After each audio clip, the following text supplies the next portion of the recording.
This is the Sig Sauer MPX-K, a pistol caliber carbine chambered in 9mm. For some mysterious reason, Sig only makes a handful of these things every year.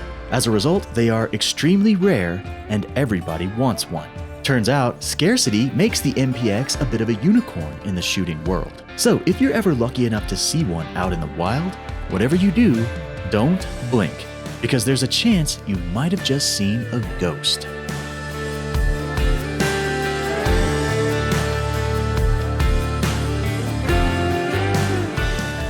Ladies and gentlemen, welcome back to the show. We have a special treat for you today. This is the Sig Sauer MPX-K. Now, this little pistol caliber carbine is doing its best to unseat the H&K MP5 as the all-time reigning emperor in the PCC 9mm world. Now, I'm gonna do my level best to keep from squealing like a 13-year-old girl at a T-Swift concert, because this is easily one of my favorite guns of all time.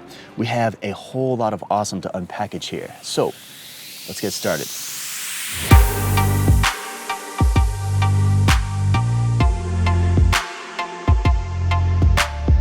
First off, what is the Sig MPX-K?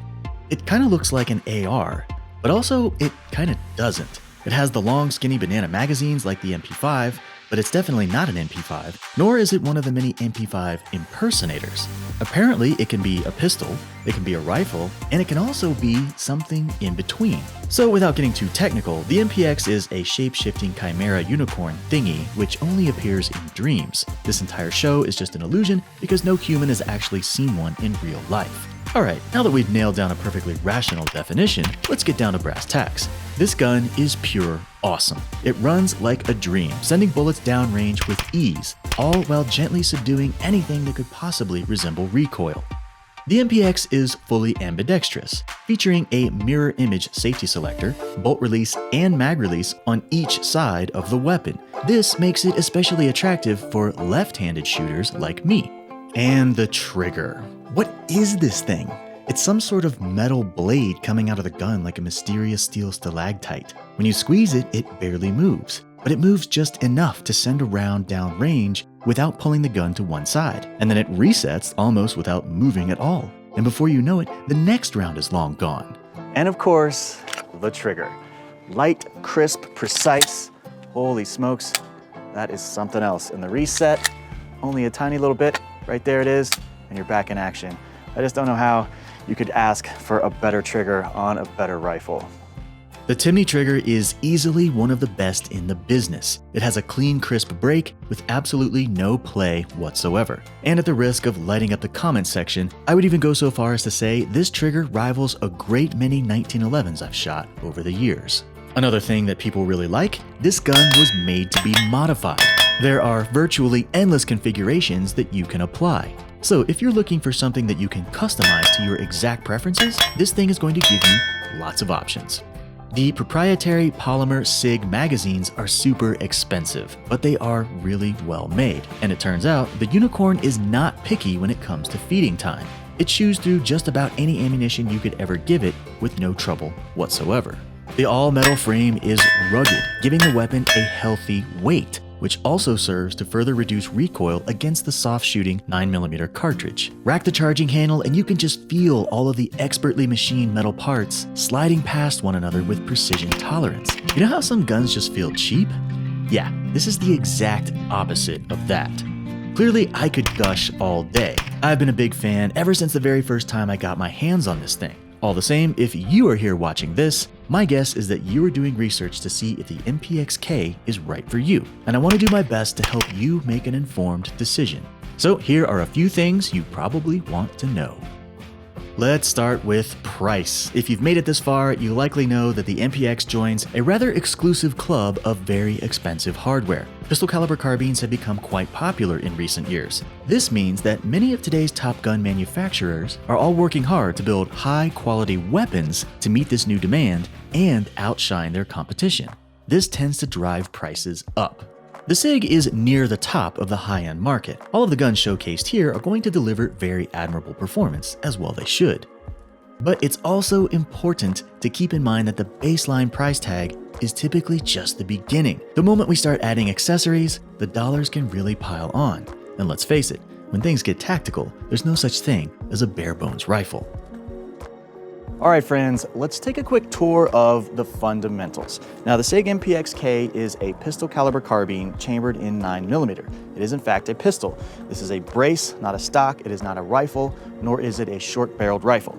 Although it kind of looks like a short-barreled rifle, this is definitely a pistol. All right, so for the most part, we're looking at AR-15 control systems. And my favorite thing of the entire thing is that it is fully ambidextrous. So everything that happens on the right side of the gun has a mirror image on the left side of the gun.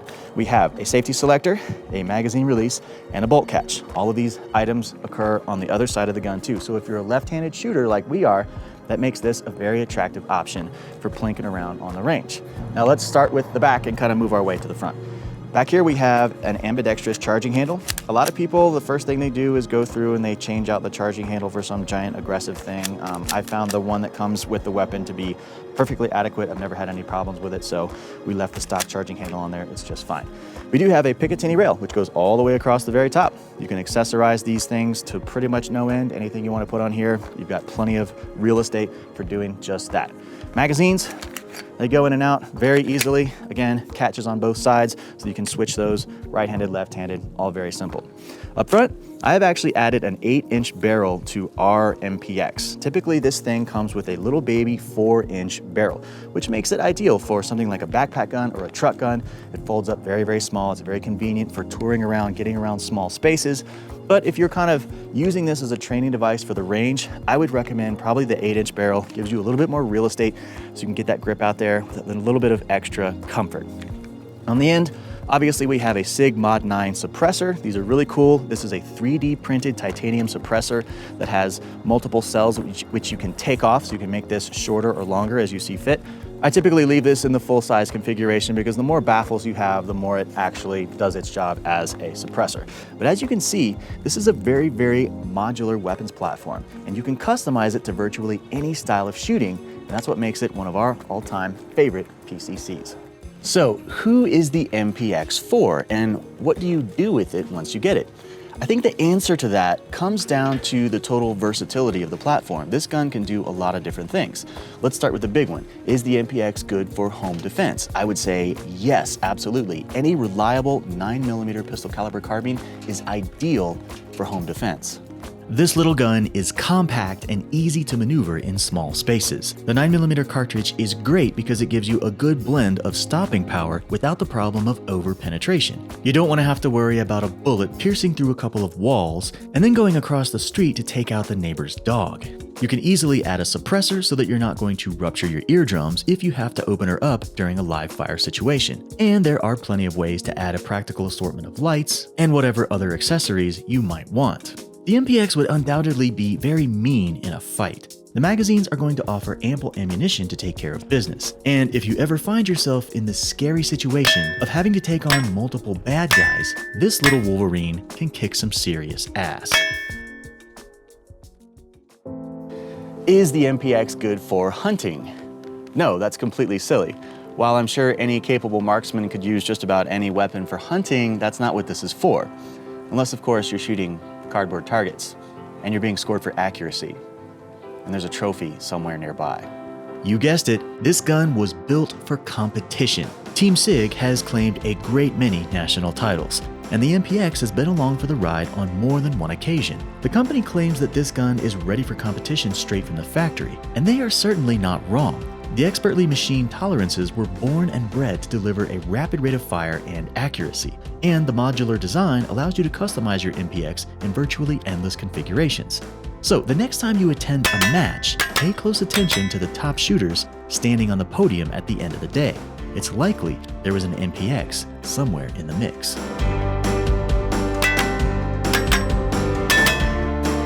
So, if these things are so coveted, why doesn't Sig just make a bajillion of them and start printing money?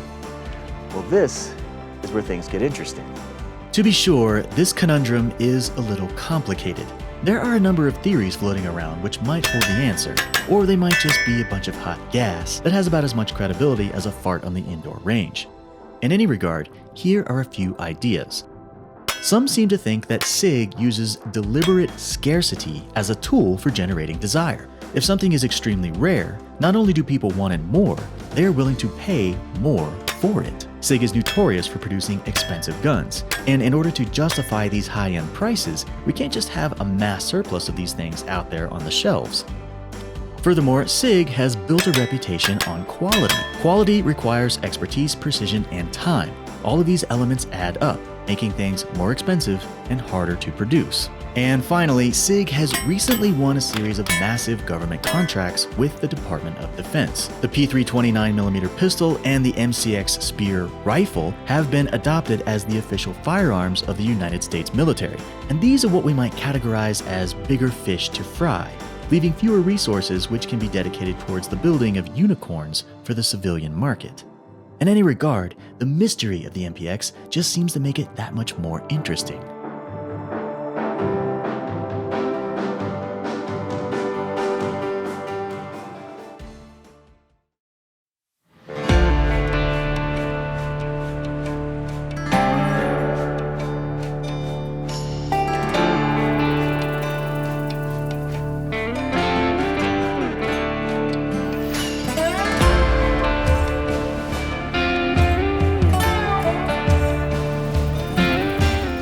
So, as I mentioned earlier on, this little carbine is a lot of fun to shoot. As you can see, you can modify it just about any way you can imagine. We're running a suppressor today, which makes it a little bit nicer for some of the neighbors who are out on the range. I was gonna try to demonstrate a malfunction, but I cannot get this gun to malfunction. It just runs no matter what. So we can do a fake malfunction. And essentially this works exactly the same as it would with an AR-15. These are all 100% AR-15 controls, ambidextrous control systems. So what we're gonna do is we'll slice off a couple of rounds and then we'll have our malfunction. We'll try to clear that and then we'll keep shooting. So as you can see how this looks. All right, so basically it's gonna work just like any other AR-15 system. First thing you're gonna do is you're gonna roll over and check the ejection port to make sure you can see what's happening. Now in our case, we're gonna have a perfectly good round sitting in there. So we're just gonna eject that, it's gonna come flying out, and then we'll go on as if it were in fact a malfunction. So let's see if we can get this to work. Here we go. And then we'll say, boom, oh no, we just had a malfunction. So we reach over, take a quick look, grab our ejection handle, holy smokes, there goes our empty round. And then we're back in the fight, just like that, easy peasy. And there you have it, the non-malfunctioning malfunction. All right, so clearly we've done nothing but heap praise onto the MPX. So there must be something wrong with it. Honestly, the only thing I can really think of is that she likes to be clean and slippery. There's your gun porn for the day. Honestly, this is not an AK-47. You can't just run it indefinitely, never take care of it, and expect it to work miraculously for some reason. I actually locked this thing up pretty bad a long time ago when I first got it, and it was totally my fault. It was not the gun's fault.